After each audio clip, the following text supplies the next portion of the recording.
Kindly subscribe to our YouTube channel. See how to. Click on the subscribe button below and also click on the bell beside this. This will notify you once we drop a new video. Thank you. Ẹ fẹ́ fún advice kan tẹ́ fẹ́ fún àwọn olóṣèré wa lápapọ̀ bóyá ó ní nǹkan kan tó ń ṣe tí inú yín ò dùn sí tẹ́ kàn fẹ́ lo opportunity láti sọ ń sìn kan. Fún wọn ní pé kó tẹ̀síwájú sí i, iṣẹ́ wọn náà ò dẹ̀ ní bàjẹ́ o.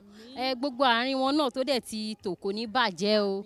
Káwọn náà dẹ̀ ṣọ́ra torí kò sí ẹni tó máa wà tí kò kí ń jà. Kíjà náà lọlẹ̀ díẹ̀ torí ó ti ń pọ̀ jù. So ẹ jọ̀ọ́ o torí a nífẹ̀ẹ́ yín náà la ṣe ń wo movie yín, so ẹ jọ̀ọ́ nítorí Ọlọ́run. Ẹ ti gbọ́ bẹ́ẹ̀ yan ẹni tó bá ta bà kó lọ ṣe àtúnṣe. Pé àwọn olóṣèré wọ́n ti pínra wọn sí ìpele jù, wọ́n kóra wọn jọ bí òṣùṣù ọwọ̀ kó support ara wọn. Àwa Yorùbá náà dẹ̀ la sọ pé àgbájọwọ́ la fi ń sọ̀yà. They are not united, they are divided, which I don't really like.